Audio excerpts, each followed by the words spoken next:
Meu nome é Ariane.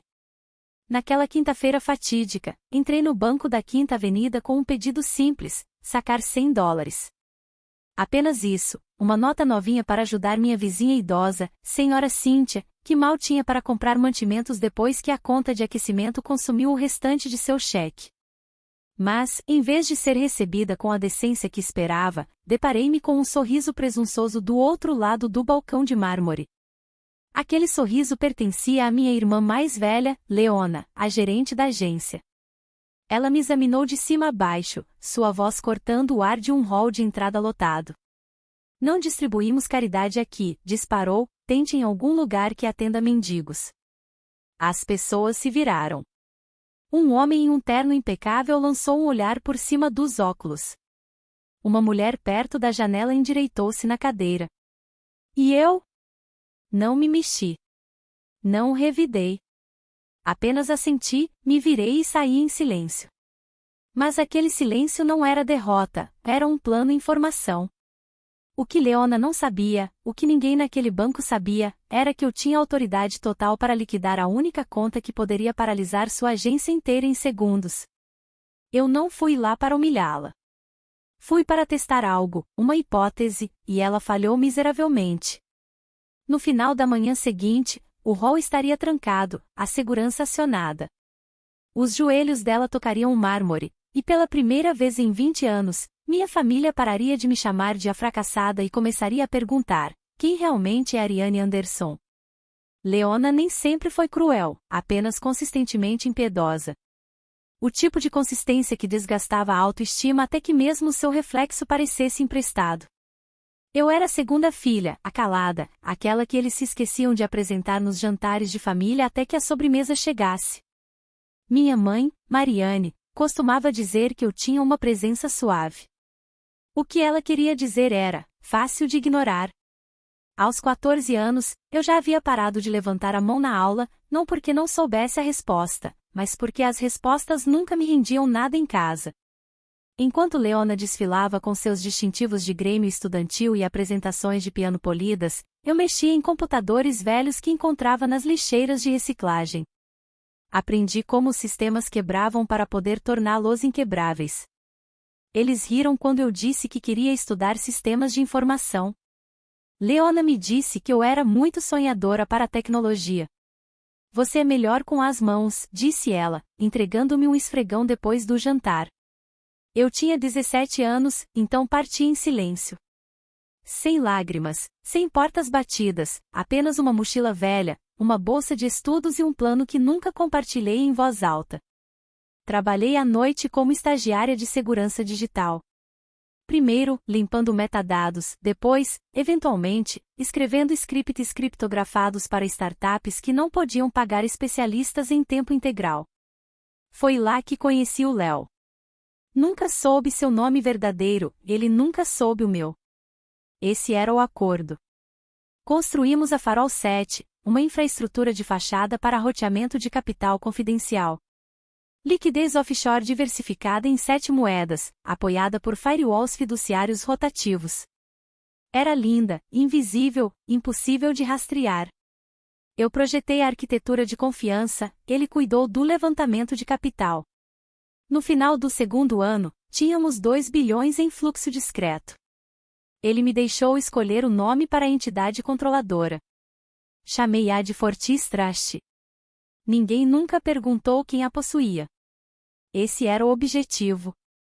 Mas fiz questão de estruturar a conta âncora dentro de uma instituição familiar, o Front Bank, o banco onde Leona trabalhava. Ela não tinha ideia de que o sistema que ela tanto se gabava de supervisionar em todos os natais estava abrigando minha criação. Eu mesma revisei a assinatura dela na papelada de integração. Ela havia assinado como oficial de conformidade para nossa parceria de holding 6 meses antes. Não fiz por vingança. Não naquele momento. Fiz porque havia algo estranhamente poético em colocar seu legado nas mãos da pessoa que jurou que você nunca construiria um. Eu vivia de forma simples. Um apartamento de um quarto, canecas lascadas, luz suave, livros empilhados em todas as superfícies. Meu escritório era uma mesa que eu mesma restaurei. Não precisava de extravagância. Precisava de distância. Distância do barulho, das suposições, do jeito que Leona ainda me chamava de Ari naquele tom que me encolhia. E, no entanto, quando a senhora Cíntia, a mulher 2 andares abaixo de mim, bateu em minha porta com as mãos trêmulas e perguntou se eu poderia emprestar-lhe dinheiro para mantimentos, não consegui dizer não. Não depois de vê-la racionar chá para o jantar. Não depois de ouvir o silêncio que se instalava em seu apartamento quando o aquecimento era cortado. Foi por isso que fui ao banco naquela manhã, não para provar nada, apenas para ajudar alguém cujo nome minha família nunca se daria ao trabalho de lembrar. Mas quando Leona me viu, não foi surpresa. Foi deleite. O tipo que predadores usam quando sentem fraqueza. Não reagi. Não porque sou destemida, mas porque aprendi o preço do medo quando ele é barulhento. Então, fui embora, envolvi-me naquele silêncio, peguei o trem para casa, abri meu terminal criptografado e olhei para o cursor piscando por exatamente 1 minuto. Apenas 1. Então, digitei, início do protocolo de congelamento na Fortis Trust primária. Iniciar varredura de verificação. Não apertei Enter. Ainda não. Apenas me sentei com isso. Deixei o peso de cada insulto, cada desprezo, cada vez que me chamaram de frágil, assentar em meu peito como aço. E então sussurrei em voz alta, não para ninguém, apenas para o quarto: vamos ver quem realmente está no comando agora. A luz da manhã entrava pela janela do carro enquanto eu saía. O edifício se erguia familiarmente, Front Bank, agência do centro. O domínio de Leona. Verifiquei a pasta de couro preta debaixo do braço e avancei sem pausa. Lá dentro, tudo brilhava como dinheiro fingindo ser calor. Pisos de pedra polida, o cheiro sutil de frutas cítricas e polidor de madeira. Uma recepcionista levantou os olhos, sorriu automaticamente. Bem-vinda ao Front Bank. Você tem um agendamento? Sim, eu disse, calma e em voz baixa. Está em nome de Fortis Trust. Ela digitou, pausou. A tela dela piscou em vermelho. Então ela piscou também. Eu só preciso de um momento. Claro. Do outro lado do hall, eu a vi. Leona, rindo alto demais ao lado de um associado regional perto do carrinho de café expresso. Ela ainda não tinha me notado. Então, ela notou. Todo o corpo dela enrijeceu, não de medo, ainda não, mas de confusão. Eu a observei escanear-me como uma estranha. Foi o que eu me tornei para ela, uma variável que ela não conseguia definir. Ela atravessou o hall, os saltos marcando cada passo como pontuação. O que você está fazendo aqui? Ela disse entre dentes. Você não tem nenhum negócio com este banco. Não respondi. Em vez disso, virei-me para a recepcionista e entreguei-lhe a pasta. Ela abriu, escaneou o código QR escondido atrás da aba da capa e empalideceu. Eu precisarei chamar a gerente da agência, ela disse, a voz trêmula.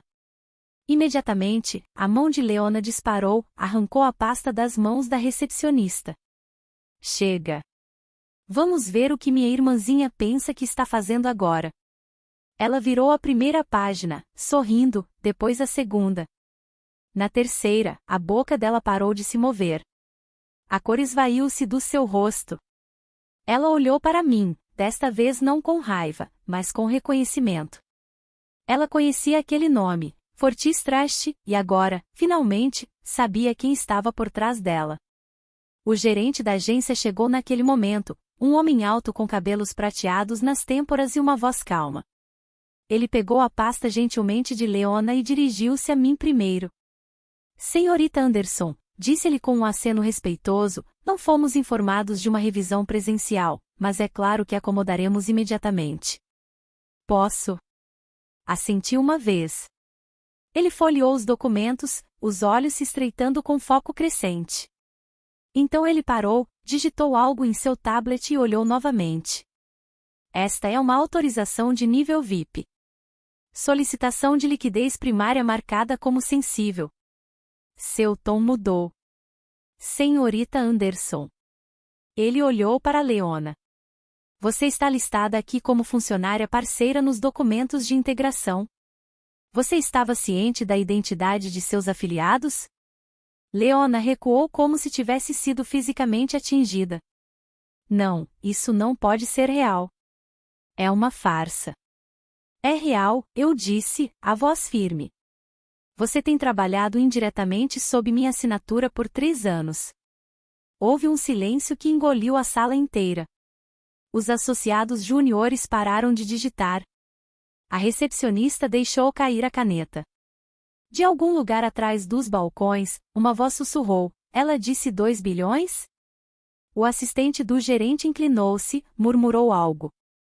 Saque autorizado, o gerente leu em voz alta. 2 bilhões confirmados. Sinalizador de auditoria acionado. Protocolo de bloqueio da agência iniciado. A recepcionista se levantou e foi trancar as portas. Leona olhou para a tela como se fosse uma sentença de morte. Então algo se quebrou nela. Ela tropeçou para frente, os joelhos cedendo, e assim, caiu no chão de mármore. A voz dela rachou, não mais polida ou composta. Ari, ela sussurrou, por favor, não faça isso. Você não entende, eu tenho um filho, eu tenho uma equipe. Se isso atingir a cadeia de auditoria... Você me humilhou por precisar de $100, eu disse em voz baixa. Agora você está com medo que eu pegue de volta o que sempre foi meu. A máscara dela começou a borrar. Você é minha irmã. Inclinei a cabeça. Eu sou... Vocês todos decidiram que eu não fazia parte desta família há muito tempo. O gerente não interrompeu. Ninguém o fez. Virei-me para ele. Gostaria de mover esta conversa para cima. Salão executivo, por favor.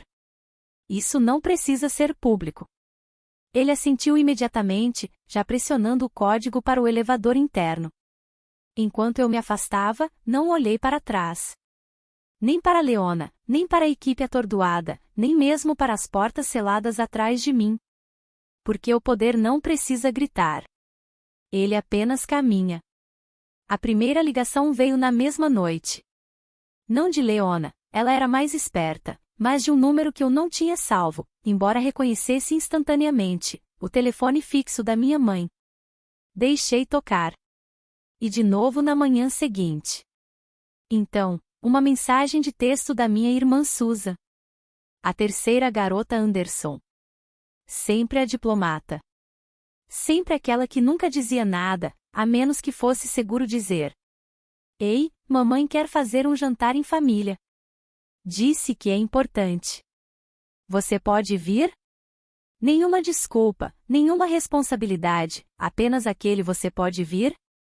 Quase não respondi, mas então pensei, se eles querem um jantar, então teremos um jantar.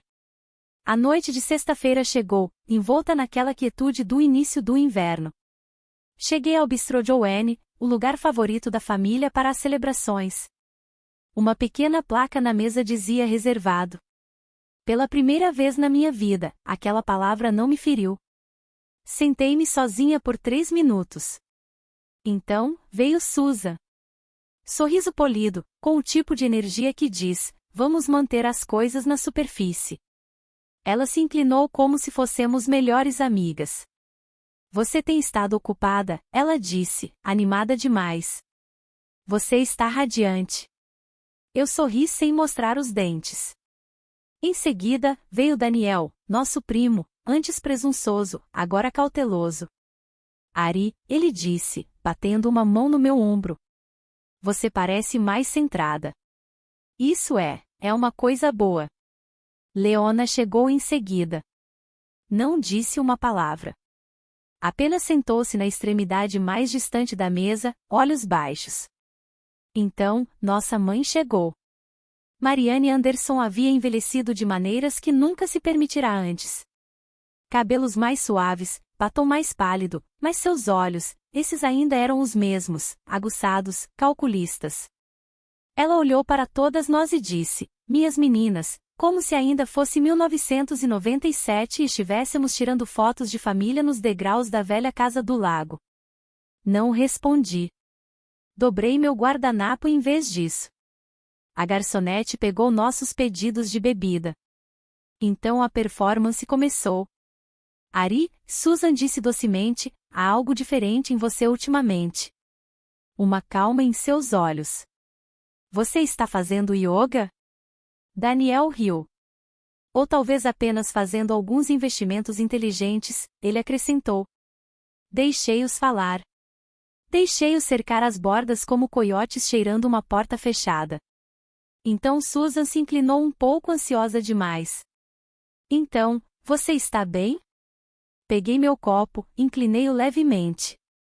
Algum de vocês já perguntou o que aconteceu com a senhora Cynthia? O silêncio caiu como uma cortina. Daniel piscou. Mamãe se mexeu. Foi Leona quem finalmente disse, quem é a senhora Cynthia?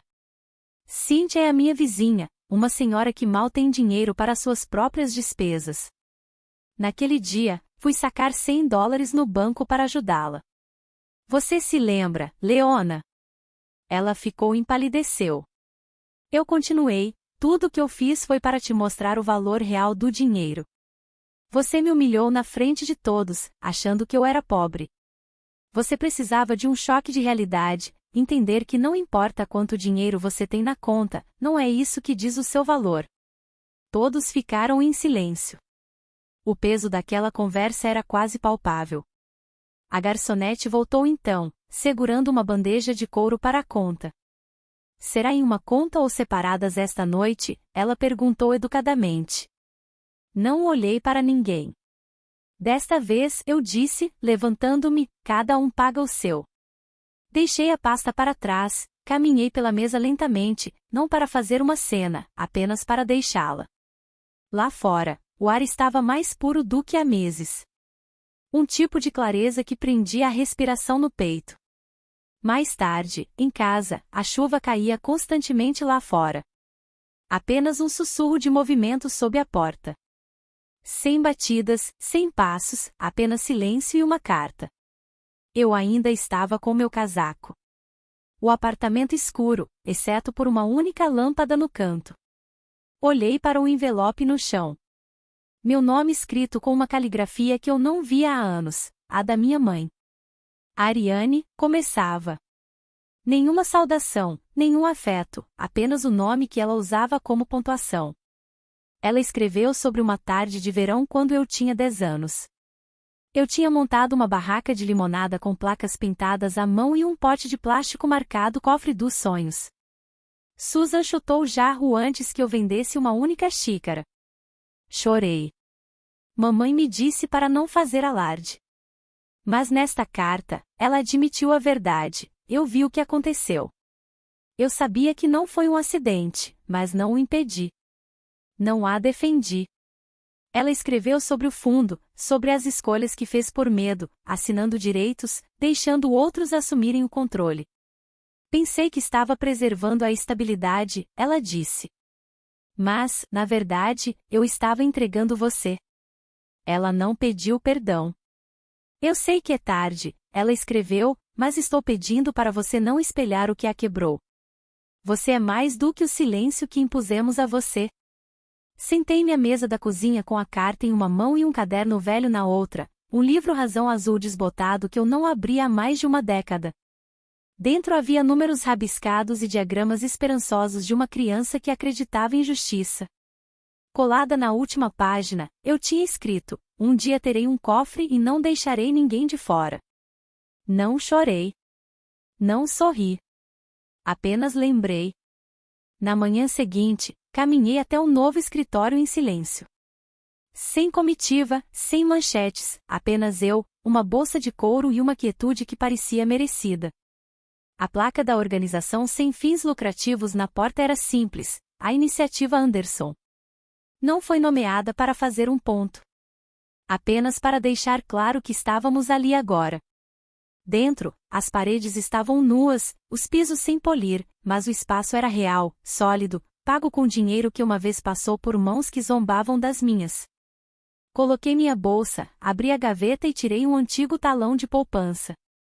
As páginas estavam amareladas. Dentro, guardado perto do fundo, havia uma nota do meu avô, para aquele que eles ignorarão. Use isso quando eles esquecerem quem você é. Eles esqueceram, e eu usei. Mas não para destruí-los. Esse nunca foi o objetivo. Eu retirei tudo o que eles consideravam garantido, meu silêncio, minha lealdade, meu cuidado, e o reinvesti em algum lugar onde eles não pudessem tocar, onde pudesse crescer, onde pudesse importar. Fui visitar a senhora Cynthia alguns dias depois, levando um envelope com uma quantia generosa de dinheiro. Seus olhos se arregalaram. Ariane, mas como? Ela perguntou, a voz embargada. Eu apenas sorri. É para você, senhora Cynthia. Para você e para que outras pessoas nunca precisem se preocupar com as contas básicas novamente. Via as lágrimas nos olhos dela, e naquele momento, percebi que o verdadeiro poder não estava em derrubar quem te menospreza, mas em elevar quem realmente precisa. Porque a verdade é que o dinheiro não muda as pessoas. Ele apenas as desmascara. E o silêncio, ele revela quem realmente está no comando. Obrigada por ouvir a história de Ariane. Se você gostou desse vídeo, por favor curta e compartilhe para nos apoiar a trazer mais histórias inspiradoras, e se inscreva no canal para não perder nenhum lançamento. Até o próximo vídeo.